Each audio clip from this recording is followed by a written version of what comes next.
Welcome back to the Unnamed Game Co. World Building Series, Episode 2. Okay, so how Part 1 Genres. Again, my name is Caradwin. I use they, them pronouns. If you haven't seen Episode 1, you probably should because it gives you context for everything that I'm talking about today. And if you have seen Episode 1 and you came back for Episode 2, thank you. I appreciate that. So today we're going to be talking about genres and what they are and how they apply and why they are important, because genre is one of those foundational pieces of your work which is going to influence everything that you do moving forward. So if you have a really strong concept of what your genre or genres are going to be, then you're going to have a better time tying in your different elements through the use of genre. Genre is not necessarily something that we think about because we traditionally just know what system we're going to run, and systems are oftentimes integrated with our genre. So we're going to talk a little bit about that. But first, let's get a definition of what even is a genre. The internet defines genre as a category of artistic composition, as in music or literature, characterized by similarities in form, style, or subject matter. And as I talked about in Episode 1, world building is a form of artistic expression. So this definition makes a lot of sense because when we have things that are similar to each other thematically or tonally or visually, we're going to group them together so that we know, hey, I like this thing, which means I'm probably going to like this thing, which is similar. And one of the pitfalls of this genre use is that a lot of world builders and game runners feel pressure to create something new, something magical. So the idea of things being similar in form, style, or subject matter, that can sometimes rub the wrong way and be like, oh, but my thing is different. My thing is unique. And it absolutely is. Everything that you create is going to be uniquely yours, and that makes it special and important. However, we can't deny the fact that when we create something, we are drawing from other things. So I'm going to give you magical powers. Ready? Are you ready? This is a piece of wisdom passed down through the ages from me to you. There is nothing new under the sun. No matter what you do, no matter how hard you try, everything that you do is going to be built out of your experiences, what you like, and who you are, which means that it's going to tie into other things. And the more that we try to be unique, the more we make ourselves inaccessible. By building on the things that we know we like, we are going to create something that we will like, and that is a good thing. And perhaps this is a controversial opinion because people want to feel special and shiny, but we are a collective, we are a group of people, we all have things that we are different about, that we have different points of view, different experiences, but at the end of the day, we all are here because we like gaming. And gaming has a history that goes all the way back through human history that we have been building on, and that is okay, and that is a good thing. So I'm going to break down the basic genres that we're going to be using in the broadest of terms, because there's no way that I could cover everything. I'm not an expert in all genres, and there's some genres that I'm more familiar with than others, but just in general, we have nonfiction and fiction, although whether or not nonfiction actually exists is a matter of debate, but I'm not going to go down that rabbit hole, unless you want me to. If you want to hear my little TED Talk on why nonfiction doesn't exist, I'm happy to go there. Let me know in the comments. Anyway, in gaming, we generally focus on fiction because we are making stuff up, we're doing collaborative storytelling, and it tends to be not true, even if it's based on true events. And underneath the banner of fiction, we have two major categories, which is the sci-fi and then the fantasy. And we'll start with the sci-fi because that's what I know least, and I'm very fortunate that I have a guest who's going to have a very long, fun conversation with me about science fiction, and I'll publish that at a later date. So we'll start with sci-fi, and in, again, broadest of terms, there are two categories of science fiction. There's hard sci-fi and there is soft sci-fi. The hard sci-fi is the stuff that's grounded in real world or theoretical science. These are the things that either already exist or we are pretty sure could exist if we allocated our resources. And the challenges of the stories tend to include the science itself. So the science is usually part of the obstacle of the game.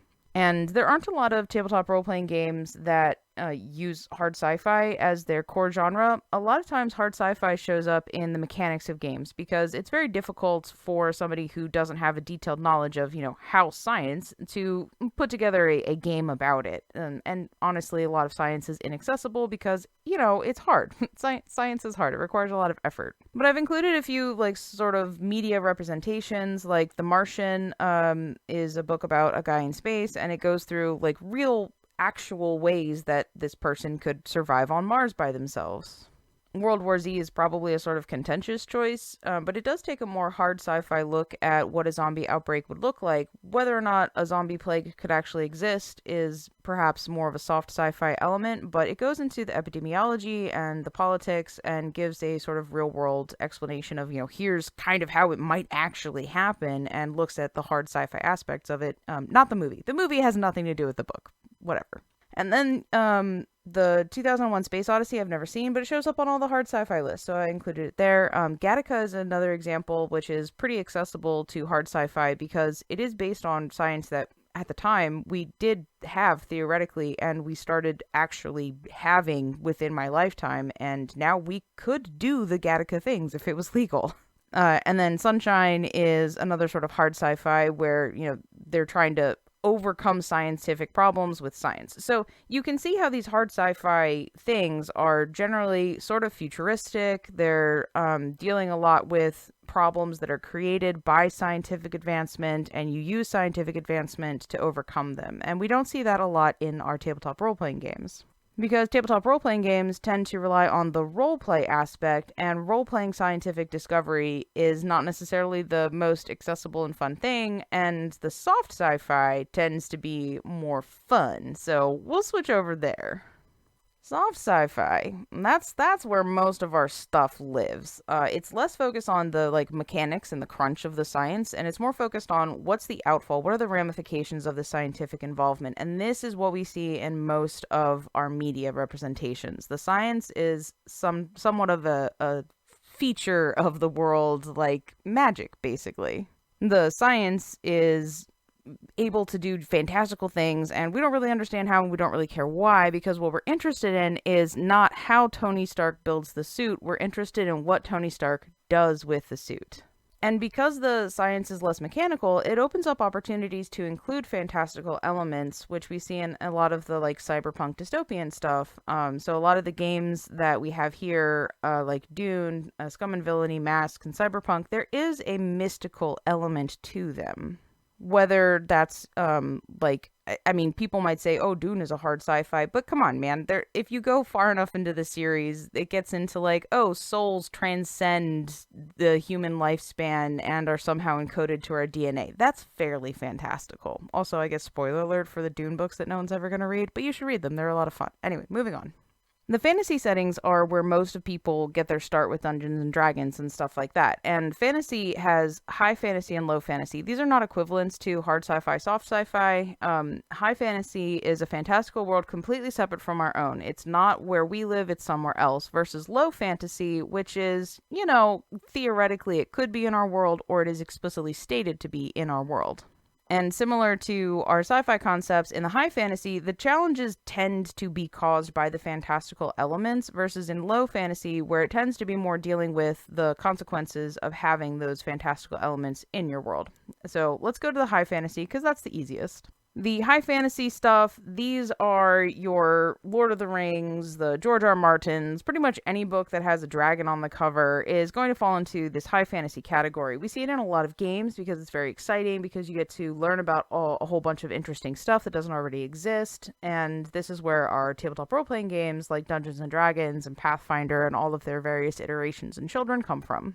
And high fantasy is very appealing because as a creator, you have a lot of bandwidth, a lot of latitude to do whatever you want to, because you don't have to be within the confines of your real world. However, it's really important to note that you are still going to be putting real world influences into your game because you just can't help it. When you look at something like Lord of the Rings, the Shire is pastoral England. Tolkien wrote in a letter that the elves are basically French. You cannot help but use your real world inspirations in your fantasy games. And much like science fiction, in fantasy, this is a useful tool because then we can examine things in our real world with sort of this cushion, this barrier of being a fictional work. So don't necessarily shy away from those real world inclusions, but they can be used to elevate your concepts and to motivate your plot and to help make your world feel more real.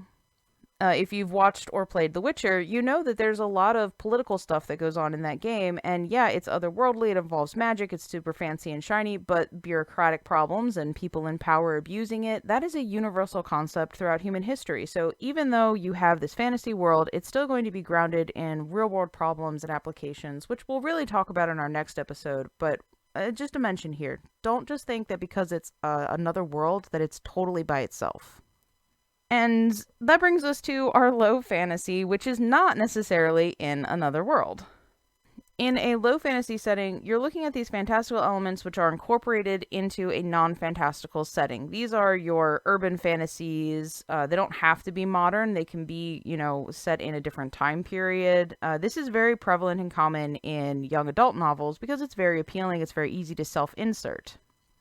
But there's also some stuff here that we have to address because low fantasy is a very broad category. It may be a little bit weird to look at a list of low fantasies and see Pan's Labyrinth next to Touched by an Angel, but those are both technically kind of part of the low fantasy setting, right? They are both set in what looks like a real world. We have people who live in real places that actually exist, and they're interacting with supernatural elements and responding to them, which means they fall into this category of low fantasy. And that's what brings us into our thematic subgenres, because what differentiates something like Weird War 1, which I can't say quickly, and it's a really good game and you should check it out, but you can tell that Weird World 1 is different from Vampire the Masquerade because of the thematic subgenres. And the more we branch out from these core ideas of sci-fi and fantasy, the more we look at the nuance between these genres.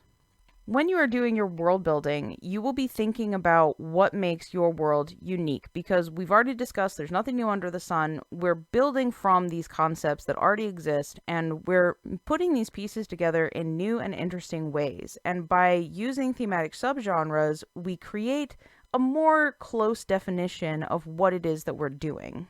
Thematic subgenres are also really useful for helping you blend different genres. So when you're doing something like a sci-fi that is also a fantasy game, by having a thematic subgenre, you're able to use those tropes and stories and archetypes to blend those two ideas together in a more seamless and effortless way. And just off the top of my head, some of the most common thematic subgenres are adventure, comedy, crime, dark, gritty, horror, mystery, punk, and western, because you can take those thematic subgenres and their elements and apply them to lots of different settings. Some examples from media, things like Narnia, where you have both the low fantasy, this is a real world with a magical chest, but then also there's the high fantasy world where you go through the chest and you are in a different place. Or something like Firefly, where it could theoretically be a real world. We have the concepts of, there's the Chinese language and the English language, but also they have spaceships and people can do like psychic power stuff. And there are some things like Starfinder, where it is explicitly built into the system that there are both magic users and spaceships, and they live together. Or Shadowrun, where you can go into the internet and fight demons. And those are just things that exist. And they have these different thematic subgenres which help you focus in on what they're actually about.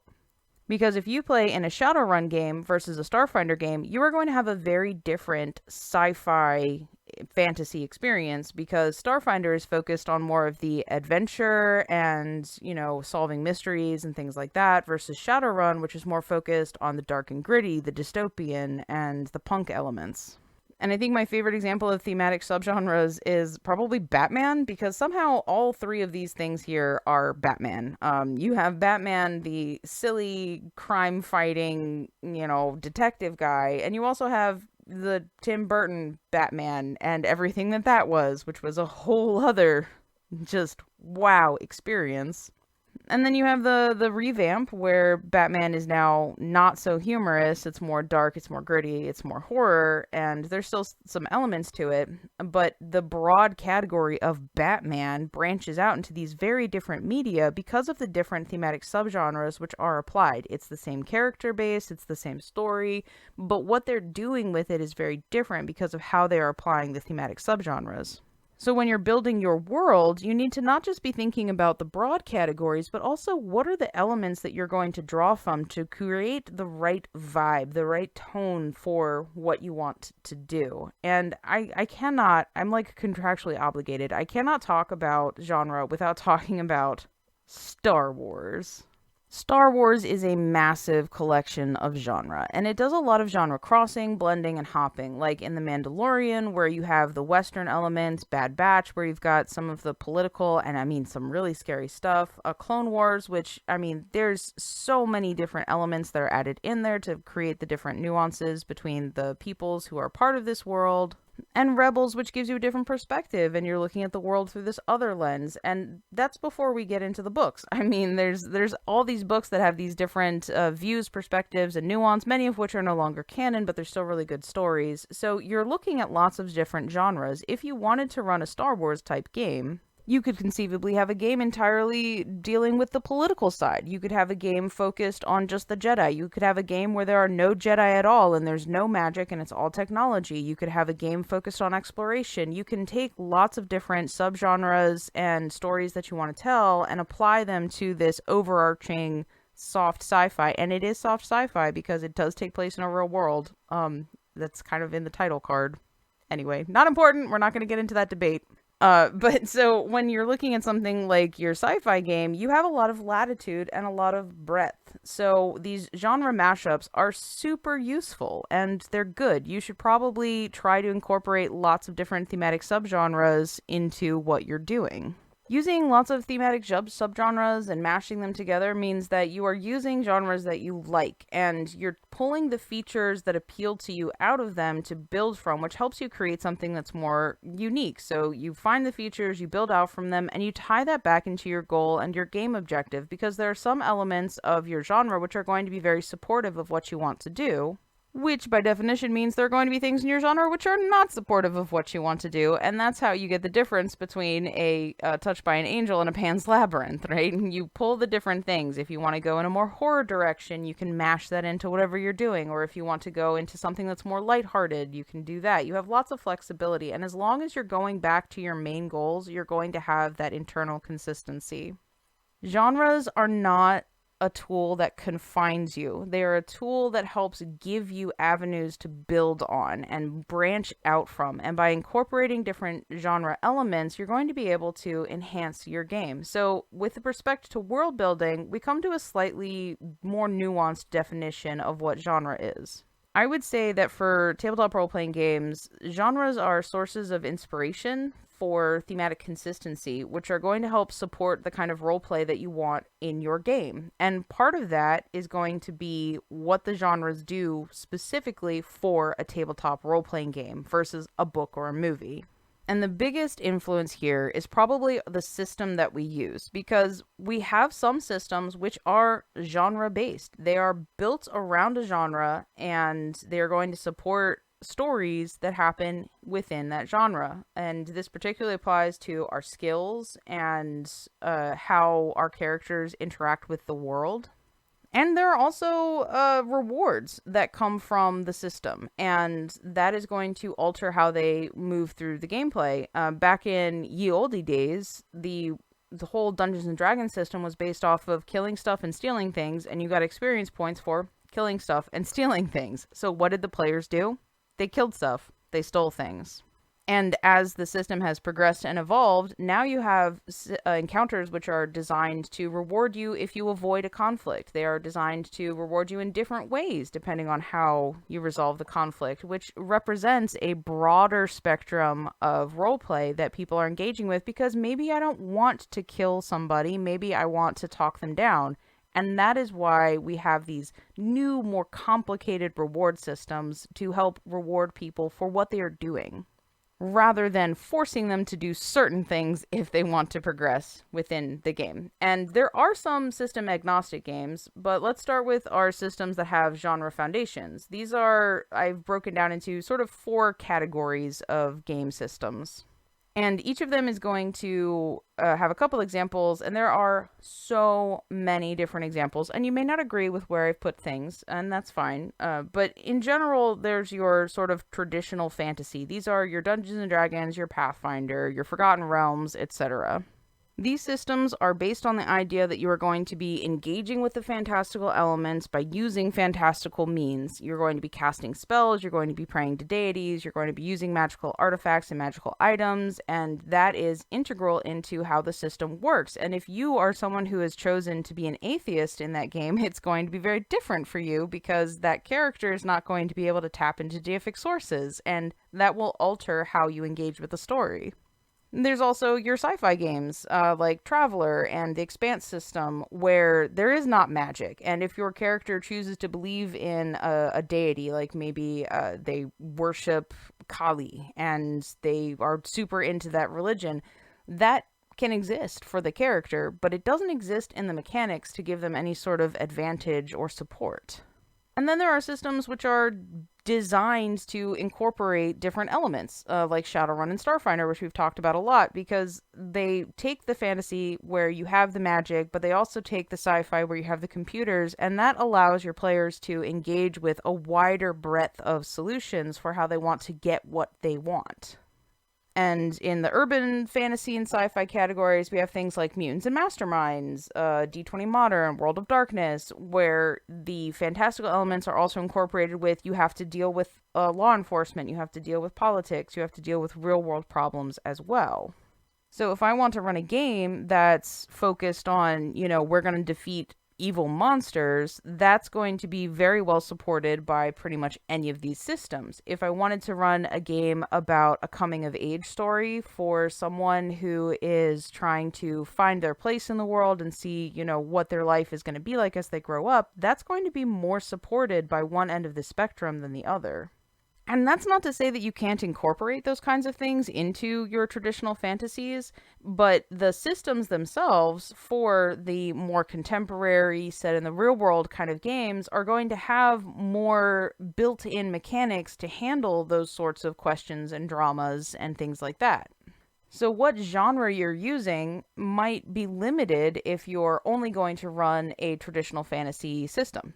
It's kind of difficult to build in all of your homebrew mechanics to support what you want to do if your system doesn't go along with what you want to do. And that's one of the reasons why genre agnostic or multi-genre systems exist, such as GURPS, Savage Worlds, Unisystem, Powered by the Apocalypse. These are systems which sort of break down the games to its core components so that you can build out into any genre that you want to. That way you learn one system and you can play a sci-fi game, or you can play a fantasy game, or a western game, or a historical fiction game, whatever you want to do. The system is going to support that. So when you're thinking about genre, you're also thinking about how it is going to work with the kind of game that you want to run. And this is also an invitation for you as a game master to branch out. You don't have to run Dungeons and Dragons. I promise, you really don't. There are so many other systems out there which are very well constructed to support very specific types of games. And there are also systems that are very broad, which you can customize. And I think that every game master at some point has probably toyed with the idea or actually followed through and made their own system, because when you have your world, you want to support it with the gameplay. You want your mechanics to integrate with what you're doing. So if you're trying to do something that's very complicated with your world building, rather than trying to smash those elements into an existing genre-based system, you can use a genre-agnostic system or a multi-genre system, which is going to support very specifically what you're trying to accomplish. And I think that's a pretty good place to call this episode. We've talked about, okay, so how? We've discussed this idea of genre and how it influences us, and I've given a little overview of what all the genres mainly are. Obviously, there's always nuance, there's always details, and I've definitely missed some of the main genre categories. One of the things that I'm going to talk about with my friend is about the space opera and where that fits in the genre, because we have different points of view there. But in general, when you're looking at genre, you're looking at what elements of the story are going to be supported by a genre and what other genres can I use to build into my world to create a specific sort of description of what I'm doing so that I can easily tell my players, here's what I'm going for, and that helps set expectations. And this is also going to give us a lot of what we're talking about in our next episode, where we look at our stories, tropes, and stereotypes. which is a complicated topic, and it'll be fun. We'll have fun. All right, anyway, so if you've watched this episode all the way through, thank you. Thank you very much. I appreciate that. And if you would care to stick around, I would like to take you to the Cascadon Corner. Wah, ah, ah, ah.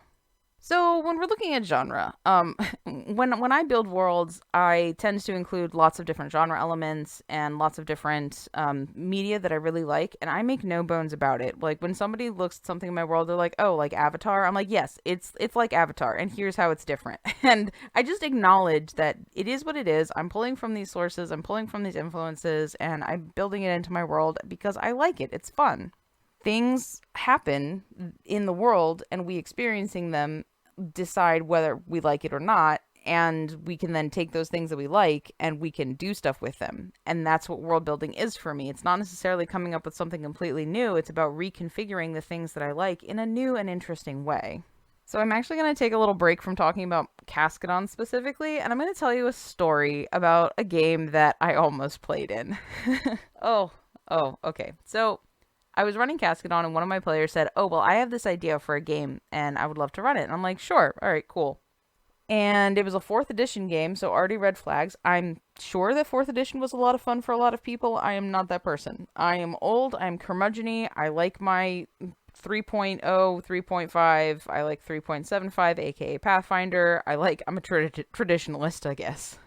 So after sitting down and spending approximately 5 years, I think, building our characters, using like 12 books to accomplish this. That's a slight exaggeration. I think I only needed 3 books to build my character. Anyway, 4th edition is not my favorite system. So we started hearing the story of what this game is going to be. Oh boy. The Game Master starts giving the exposition. Oh, there's a dark being of chaos living beneath the ocean, being brought to the world based on prophecies and heretics, and this dark evil element will rain chaos across the world, and everyone is like, so, like Cthulhu? And the Game Master gets all flustered. He's like, no, it's this other thing. It's this, like, ancient terror or whatever. And the game was just completely derailed because we're like, bruh, you are describing Cthulhu right now. And then you're telling me it's not Cthulhu. How is this not Cthulhu? Like, what am I missing? And eventually he was like, okay, fine. It's like Cthulhu. I'm like, great, cool, no problem. If you wanted to run a Cthulhu-like game, you can just say that, and we'll be like, oh, great, Cthulhu. We can do that. Like, it's not a bad thing. Anyway, so, moving on. And so he goes on with his exposition, and he tells us that our bloodline is special, and we are destined to defeat this monster. And I'm like, okay, cool, so we should all go make babies, right? And this upset him to no end because he was like, no, you have to defeat him. I'm like, yeah, but like we should probably have some backups. Like we're all playing these young adult characters who have no lineage to speak of. We should probably start propagating because if we fail, then we need to have this bloodline continuing so that the next generation can try again, right? And he was so mad. I don't even know if we played a second session. We might have, but it was not a bueno engagement because the logic here just was so obvious to me, you know? Like, if I am of a bloodline that is destined to defeat this monster, then I need to continue my bloodline. And I must be a really obnoxious player because I'm always thinking about these kinds of things. And I'm like, well, if I was running this game, which is a terrible way to start any sentence as a player because I'm not running this game and I should just chill and just buy into it and suspend my disbelief. But, like, if I was running this game and one of my players was like, oh, I found this loophole in this thing that you want to do, I would be like, yeah, you did. Okay, well, okay, well, how can we work with that? How can we make that fun? How can we incorporate this in? And then next thing you know, we've got brothels in every town, and it's just like an accepted thing. You roll into town, you find a brothel, you have sex with some people. Or like, oh, you find someone else who has a really strong magical bloodline, and this might be a really good candidate. Like, now this becomes a story point. Now I can build this into my game, and I think that's a lot of fun. I think that's more fun than telling someone, no, you're wrong. Like, that's not fun. I want to, as a player and as a game master, experience the story and tell the story collaboratively, and there's so much opportunity for fun. Because now, let's say our characters do go fight the big bad monster, and we fail. And now, rather than, well, I guess you failed, game is over, this becomes an integrated part of the game where it's like, well, you failed. Now you need to go find your progeny and train them so that they can try. And that sounds like a lot of fun. But again, that's just what I would do. Wasn't my game. It's fine. I'm sure that he's off doing whatever he's doing and having a great time. But like, my point here is that when you are dealing with a genre, especially a genre with very explicit iconography, you can lean into it, you can buy into it, and you can build out from it. And it creates this shorthand for trying to convey what you want to talk about. And that's what we get into with our stories, tropes, and stereotypes episode next time, is how we can use that to motivate our story rather than to detract from the experience of our story. So I hope you tune in next week when we talk about those genre tropes and stereotypes, because I think it's a really important discussion to have, to think about, what we're doing, where it comes from, and why we're doing it. And that's really where the stereotypes and the tropes come into it, because how you use those elements of genre and story through the tropes and stereotypes is really indicative of your values and your game and your style, and that's going to help support the gameplay that you want. So thank you again for listening. I hope you enjoyed this little trip to the Cascadon Corner, which wasn't really about Cascadon. We'll talk more about Cascadon next time. But thank you again, and I will talk to you soon. Bye.